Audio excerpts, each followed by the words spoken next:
All right, hey, thanks for joining us this afternoon. It is a beautiful afternoon in central Kentucky, and I have the privilege and honor of hanging out with Kurt and Kremena from here in Lexington. They are professors at Transy. Thank you all for being here today. Oh, thanks for having us. Thank you. We are excited to have you back in the building. Kurt and Kremena both have a background with STEAM. We worked in tandem during the Unlearn Fear and Hate initiative, and we drew a lot of inspiration from both of you and that entire experience. Having you over at the building for STEAM Academy over on 6th Street was a lot of fun, and then COVID hit, of course, and things were a little upside down, so it's just great to have you back, both of you, in the building. So if you're just joining us, or if you're tuning in as a podcast or as an assignment or on Radio Lex 93.9, we're just excited that you're joining us today. So, Kremena, let me start with you. You are a professor at Transy. Can you tell us what you're teaching these days? I'm a professor of English, so these days I'm teaching a lot of novels. So I'm teaching an introduction to fiction class, a survey of American literature class, and a 21st century fiction class. It's a lot of fiction, a lot of voices and narratives from the American social margins. And I love doing that. I love engaging with these voices and with my students. That's great. And I was looking at your list of, you had done some earlier 20th century stuff, right? And you've taught quite a bit at Transy, I would imagine, over the years. Yes, I've been at Transy since 2005. Okay. So it's been a minute. Yeah. In terms of earlier 20th century stuff, yeah, Edith Wharton, Fitzgerald with The Great Gatsby. Yeah, we do read some of the classics. Perhaps we take different approaches to them. I asked the students in one of my classes how many of them had read The Great Gatsby in high school. Most, not all of them had. And I said to them, well, you get ready because we're going to do a completely different reading of Gatsby. I don't know if they were scared to hear that, but they were intrigued. Because we're going to look at race, how race functions in the book, and question why it is considered the great American novel. Interesting. Yeah. There's a lot of class stuff going on yes. in that novel. Yeah, for sure. And so seeing that through a modern day lens, I think, would be fascinating. Yeah. I hope my students agree with you when we get to it. Yeah. Right. Kurt Godey, it's been a minute. Mm-hmm. Thank you for being here. So Kurt, at least according to the internet, you're teaching studio art at Transy and making art to invite conversations about contemporary social issues, from marginalized sexualities to the experience of homelessness. Tell me more about what you're into. Okay, so teaching... The internet is always right, so all that stuff is good. But in teaching, currently I'm teaching sculpture, photography, and a class called Senior Seminar, which is the very last class for students in both studio art and digital arts and media. And all of the students will make basically a capstone thesis project that'll be exhibited as part of a public exhibition at the end of their senior year. So that's a big... for some students, stressful, and some students, very exciting class. We're currently at the place where it's exciting for everyone because it's all possibility. We're in the second week. Nobody's fallen behind. Everything is great. Currently, what I'm into, Kremena and I are starting a new kind of social practice project, which I'm excited about. But since kind of the pandemic, I've done a fair amount of wood carving. So I've been carving a lot of spoons. Yeah. Okay. And I have one of Kurt's spoons. Oh, it is you've got very one. useful for scooping coffee grounds into a manual grinder, so I can grind my coffee in the morning and make a cup of coffee. That's fascinating. It's a great spoon. Okay. So this is food safe. You're not throwing any weird lacquers on it? This is No. Food safe kind of stuff? It's all food safe, and it's more functional than it is funky, I guess, is a way to... Okay. One of the things that my students are about to engage in is a photojournalism unit.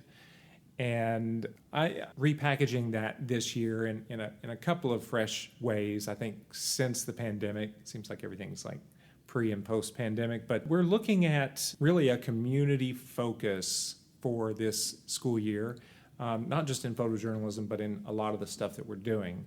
And so you all seem like the best people to sit down and talk about when it comes to that. I'd like to start with the Lexington in the Time of COVID-19 project. Can you tell us about kind of how that project came about? Let's just start with that. Yeah, so the way it started, in the beginning, everyone who's listening will probably remember the first few days of COVID-19 in Lexington after the lockdown, when people were sent home from school and all businesses were closed. The two of us, like everyone else, thought, well, this is going to be inconvenient for a couple of weeks. And so we thought during those couple of weeks, we should take pictures. And we started with pictures of ourselves. I took a picture of Kremena on her porch. You know, the rule was that you had to social distance, basically stay in your house or on your porch. And Kremena took a picture of me on my porch. And then we put those on social media and said, we want to create a documentation of how people are surviving and even perhaps thriving, or what challenges they're dealing with during this time when we're all isolating in our homes. So if you would like us to come and take a picture of you on your porch while we stay at a safe distance, let us know. And so that's where it started. Yeah, and that project now lives online, yes. And I was going through and looking at some of those photos, and I just wanted to be like back in that moment, not back in the pandemic, but I wanted to just kind of be, there in the yard and hearing what kind of conversations were occurring. What were you hearing from people? We were hearing different stories. So I should say that initially our goal was to photograph in 3 different locations, and sometimes it would be one person or a family, or maybe family with kids, different groups of people. So our goal initially was every day photograph 3 different people or groups of people, and emotionally it was very rewarding, but also somewhat taxing, because people wanted to talk. So, I mean, we weren't supposed to really leave our homes. A lot of people were staying at home. A lot of people were afraid because we didn't know how this virus spread and what to do to prevent the spread. And so when we showed up, people were excited to see us, including people we had never met face-to-face before. They were excited to see us. They were excited to talk. And they told us different kinds of stories. And some of the stories were difficult to hear, like a woman who had started a festival a few years earlier, this festival was her brainchild, and she felt like she was just about at the point where she could call it a success in many different ways, and then the pandemic struck, and the festival was an outdoor festival. But at the time, she knew that she would have to cancel it for that year. We talked to some single parents, single mothers, and it was really hard for them to be able to provide for their children, take care of their social needs, somehow go to work. But then we also talked to people who said, I love it that I'm not pulled in 100 directions, and every night I can sit down for dinner with my family. So there was the conversations were poignant, and even the joy of like being with your family every night was mixed in with sadness and loss. And some days we would just go from one end of the emotional spectrum to the other, and we would write down what people shared with us, and felt that this experience was allowing us to empathize with people. Our hope was that we could then convey this kind of empathy and invite others, the viewers of the artwork, into the same kind of emotional space. But it was difficult at times, hearing what people were dealing with, what they were thinking about. Yeah, I would imagine so. I have a question about, just from a technical standpoint, what kind of gear were you using for this kind of stuff? What kind of is this your phones or DSLRs or what were you using? No, DSLRs. We each have a DSLR that we've used for several projects, and they're both Canons. So they're Canons with good fast last because we actually got all of the equipment when we did work photographing drag queens in bars, and so they're very sensitive cameras, which is great. The other advantage of that is that we knew we needed to stay 6 feet away. Yeah. And that was one. But sometimes we intentionally stayed 30 feet away because sometimes it made people more comfortable. And sometimes we started to get pushback for being out taking pictures. And people would say things, just on social media like, you're too close to people. And so then we would photograph, like I might photograph Kremena as she's taking a portrait and making it very clear that because the zoom lens solves the distance issue, she's 30 feet away, even if it looks like they're standing right next to each other. Right. Oh, goodness. So you had to educate people a little bit about the breakthrough of zoom lenses. That's right. It's fascinating. You can be really far away. Camera equipment can cause people to react in interesting ways. So here you are in the middle of a pandemic. You've got cameras out. You've got people that don't have their bearings about what's going on. How in the world would you get them to any level of comfort? We may have different answers for that. So I'll start, and Kremena may add or change things. But I do want to say that we have an advantage by working together that you might not, in that we are two photographers, one white man, one immigrant woman, with different cameras, and we arrive saying, we're each going to take a picture of you. And we would like to do one picture in the front of the house, maybe one in the back of the house, two different locations. And we do that specifically because, and we let them know, one of the locations might be better, and one of us might take a better picture. But one of the big factors of who may take a better picture is who the person we're photographing is more comfortable with. And that is based on a lot of different things. Yes. And because we present two different people behind the camera, that helps. And additionally, sometimes they might be more comfortable with me, but that may mean that Kremena gets the better picture because I'm still sort of talking to them while she's taking the picture. Absolutely. So we benefit from that, I think, tremendously. Yeah, something that, I wanted to add a couple of things. One of them is that in terms of bedside manners, I think I have really good bedside manners. I love talking to people, so I can talk to anyone. And so I can talk and talk and talk, which usually makes people more relaxed and more comfortable, maybe not always. But the other thing is that sometimes people we rarely arrange people unless they said to us, tell us where to stand. But in terms of getting a picture where people seem more relaxed, I think often maybe we would say if they're in front of the house, what do you do when you're in front of your house? Do the same thing. So if you lean against a pillar and you look at your neighbor's yard, do the same kind of thing. So trying to not replicate people's regular lives, but put them in a context they feel comfortable in. We also knew that sometimes people would perform better for the initial picture, and then by the second one, they're done. So it was helpful. There were two of us, whoever was taking the first one. But sometimes it was the opposite. Initially, people were stiff, but then the more we talked to them, we would spend anywhere between half an hour to 60 minutes with people.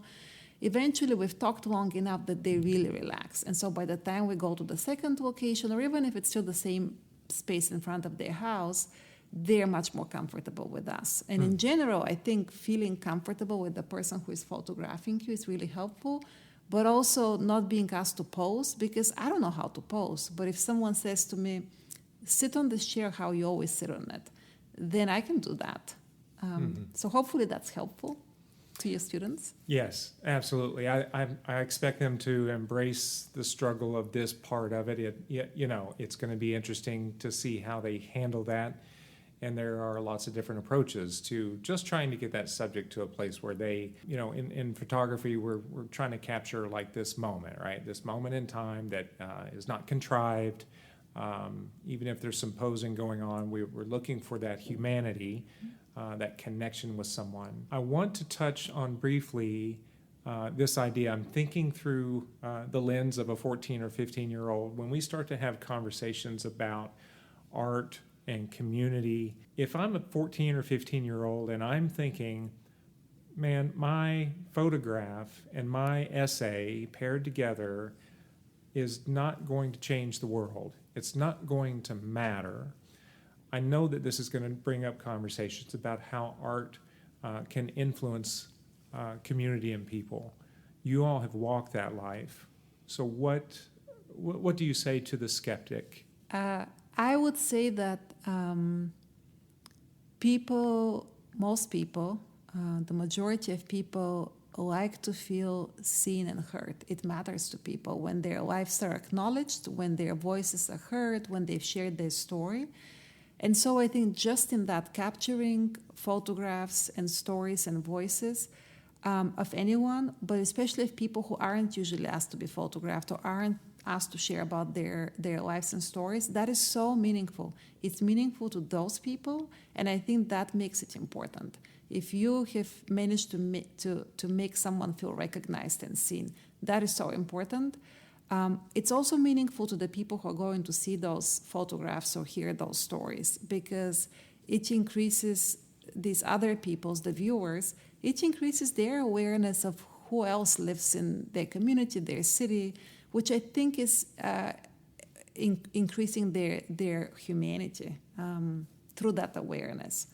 So yeah, absolutely. I think that taking photographs of ordinary people makes a huge difference in the world.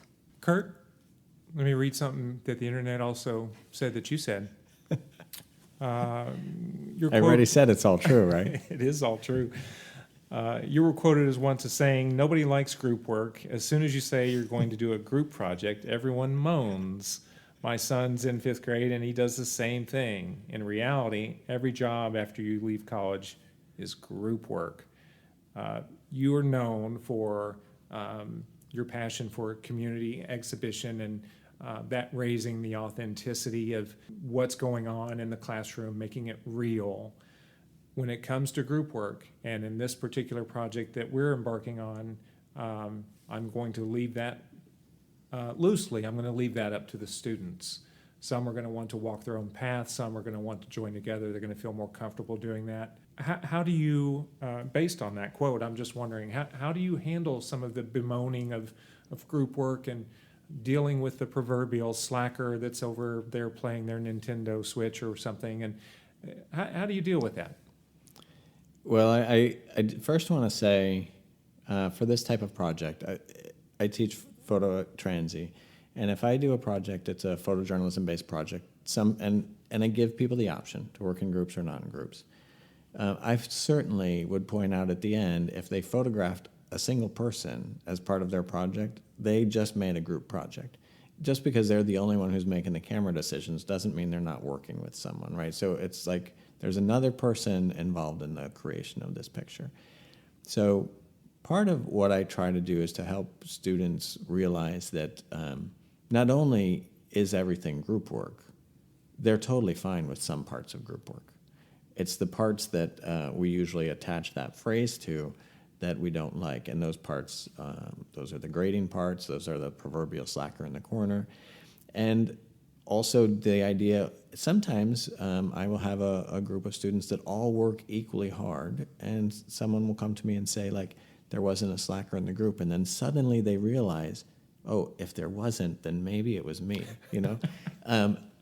But I think once people realize that, and when Kremena and I work with someone on any type of project, whether this is an artwork that we're working on or a class that we're teaching, what we try to say up front, we try to make it clear that we know how we will benefit from working with them, but we would like to also know how they will benefit from working with us, because we want to articulate that and have that conversation. And that helps a lot. It helps to go a long ways, especially when sometimes we are in collaborative working relationships with people that their part is very small.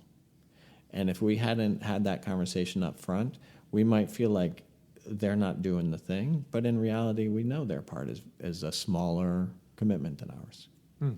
Yeah.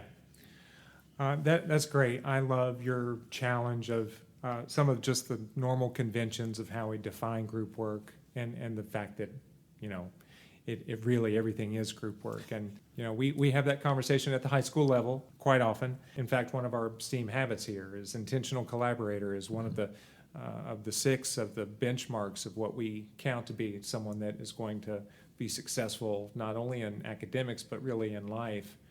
And so we talk about that quite a bit. I like that idea of intentional collaborator. In my sculpture class, I often have a student that falls behind on their own work because they are actually more interested in helping other people.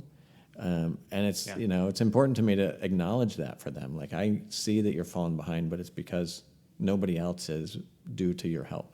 Yes. And, it's nice that you're acknowledging that even at the high school level.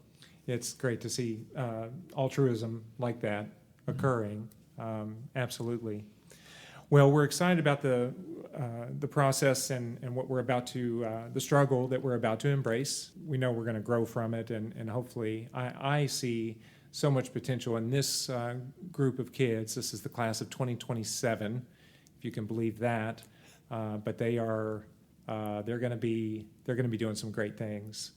If you're just joining us here on Radio Lex, this is Coach Vaughan, Marty Vaughan, and I am privileged to be in the studio today with Kurt and Kremena from Transylvania University, and we're just talking about art and community. In closing thoughts on the horizon, what can we expect from Kurt and Kremena?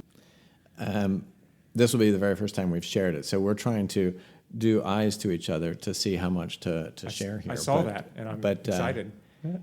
We are in the early stages of a project that its primary focus is to increase awareness for and advocacy and support for trans youth. Yes. And I'm excited that you're working with class 2027. Yeah. Because that seems really far in the future, but it's not that far in the future. So the future is already here, and they're going to be great. It is. It is absolutely here. At STEAM, we're an early college high school. We move we're a semester-based model, which you don't see that hardly ever. And so kids are moving through our content. When they master that content, they move on. So they're typically not just sitting in a seat, just waiting out the clock. And so I talk with the freshmen often about, if you are moving at the speed of your potential here, then you're really only in this building for 2 years, and then you are off to an internship. You are sitting in a college or university classroom. The conversations that we have at the classroom level with freshmen, 14, 15 years old, is the time is now. It's here, and it'll be a blink of an eye, and STEAM kids are going to be, dealing with university professors and navigating just new, avenues of life so quickly. So, well, Kurt and Kremena, thank you so much for joining us and coming in. I'm excited to give you a tour of our building, and so we're going to head and do that. But again, thank you for being with us today. Thank you, Marty. All right.